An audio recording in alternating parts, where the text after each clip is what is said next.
footy started back with the North Shore Little League, where I used to play for the Bombers back then, and then on the Sunday we'd play in the YMCA for the Dazzlers. But I basically stayed at North Shore right through to about under 15s, and then at the end of playing in the under 15s, my uncle Bill Goggin was coaching Geelong West, which was in '75, and Mum and Dad wanted me to come over to West, so I come over to West and started up in the under 17 Colt side for Geelong West. We used to play on a Sunday before the seniors. Progressed through the under 17s, coached by George Willoughby. Had a profound impact on me as a player and a person. Then moved into the under 19s, coached by fellas like Paul Friend and Jamie Gillies, into the reserves, and then through into the seniors, which was probably around about, I'm guessing around about 79 I may have got my first senior game. I think it was against Caulfield. And played right through to 83, where Darky was obviously the coach then. Played in the grand final side. Suffered a stress fracture. I was combining two sports, professional foot running and football at that point. Ended up with a stress fracture, which kept me out for all of 84 basically, and then I think I returned back in 85 or 86. Then after that season, at the end of the year, there was I think there was 4 of us that were invited to play for Geelong Reserves in the last game of the year. It was Ronald Watt, myself, Paul Redhead and Sylvester Kranz. So we played the last game there, and then we did the pre-season the following year with Geelong. Gordon Hines probably made that happen, I think. Gordon Hines and Darky Harris, obviously. Strained a medial early in the year, played a few in the seconds, and I was caught between two sports, football and athletics. I always wanted to make the final a store gift, so I opted out of footy halfway through the year and started to concentrate on athletics. Then after a couple of seasons in athletics, I got lured over to Cryo as a captain coach. I was there for 4 years, had 3 years and had a year off back into athletics, and captain coached them again for another year, made the grand final, got beat by North Geelong. And that was basically the end of my playing, but a few years later I went and coached Geelong Amos in the Ballerine for a couple of years. Then had another break, then ended up back at Corio and coached them for 3 years as a non-playing coach obviously, and then at the end of that tenure of 3 years I went out to Inverleigh as coach out there, and I'm still there currently now, so I'm in my 3rd year coaching Inverleigh. No doubt my greatest asset as a footballer was my speed. I thought I went in pretty hard, played probably the areas I needed to improve on would have been my skill level, probably confidence. It took me a while to really gain confidence as a player. I initially played as a halfback flanker when I first came into the side, then moved into half forward type position, and then later on playing as a ruck rover or in the centre.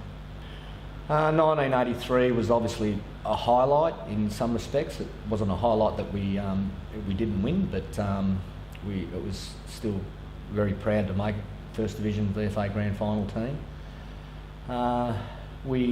Reflecting back on it, I think we were good enough to beat Preston. However, I think that they were a very experienced side with a lot of ex-Collingwood footballers playing in their side. Had an enormous amount of experience with Ray Shaw and Russell Olsen and some of these guys playing for them.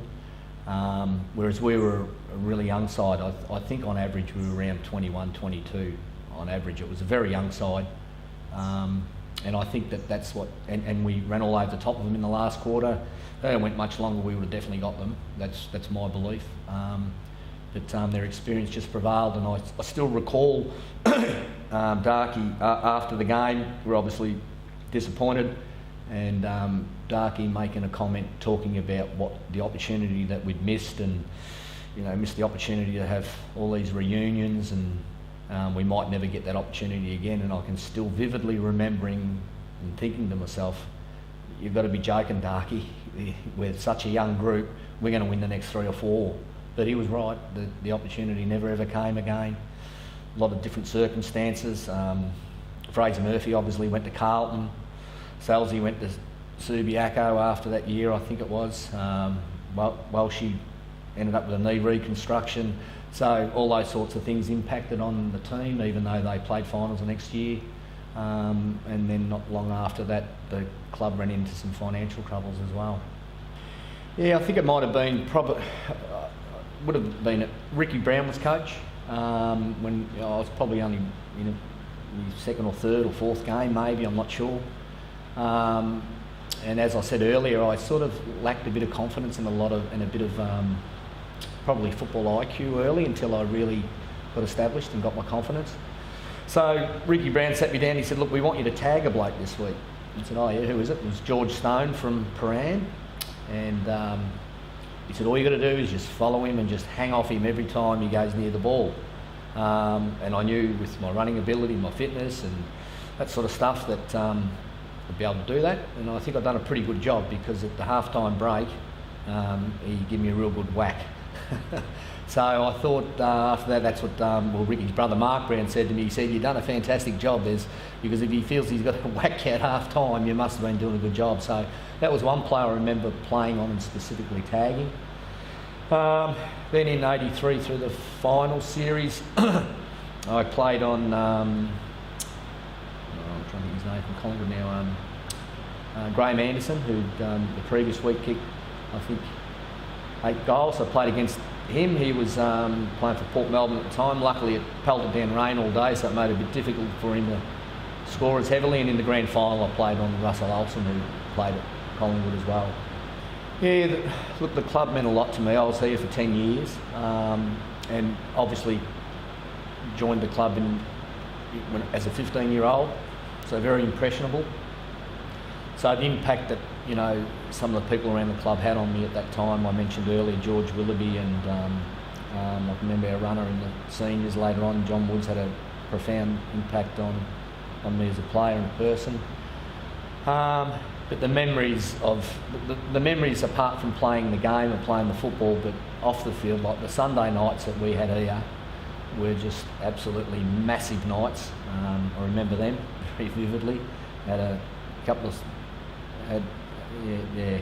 a decent headache on a Monday morning. I don't know how I ever got to work. And just the mateships that you made throughout that whole period. And probably what really resonates with me the most is playing those years in the under-17s and the under-19s. We were by no means a very strong team. The sides that we played in Melbourne were extremely strong in under-17s and under-19s, and we just copped some enormous beltings playing Sandringham and Dandenong and some of those sides. But we used to all travel up on the bus every Sunday, go and play football, and I think that camaraderie, and that also happened in the seniors as well, really you just made a lot of lifelong mates through that process. So I mixed 2 sports, which was football was my first sport, and then athletics, which I took up athletics to try and improve my football. But another sport that thoroughly enjoyed. I went into coaching athletes at the end of it. But 1983 was a really exciting time for me. We played in the premiership with, not the premiership, but played in the grand final with Geelong West, and was fortunate enough to win the 400 metres at Stawell, which then continued on a love for that sport as well, where I then 10 years later ran in the final with Stawell Gift, and unfortunately got beat by Jason Richardson. That cost me a house, by the way. Still got the bookmakers' tickets, $68,000 worth. But he was the better runner on the day. But that was, you know, a sport that I really loved. And there was other players from the club. Trevor Beaton was a player who was also involved in professional foot running at the same time. He was coached by Arthur Edgerton and some other players in the VFA also competed. Mark Hipworth was another runner who won the 400 stall as well and made a final stall gift. So I just love both those sports, but I often wonder what would have happened if I had have solely concentrated on one, because it was like a double-edged sword. The foot running improved me as a footballer by making me quicker, but I spent the whole time off-season running and not probably working on some of my weaknesses as a footballer, which would have been, you know, perhaps skills, being able to kick both feet and all that sort of stuff. But yeah, but the professional foot running was sort of went back in the family as well, because Bill Goggin, Mum's brother, obviously was a big reason why I come over to Geelong West to play in the first place. But he competed in professional athletics as well, as did his brother Matthew Goggin, who also played for Geelong and represented Geelong at a state level. But he was a handy professional foot runner as well, a pretty good runner as well. So there's a sort of bit of a link there. You've given your heart to get here and your soul to get it right. You can take 'em boots and all, but it's sure gonna take a fight.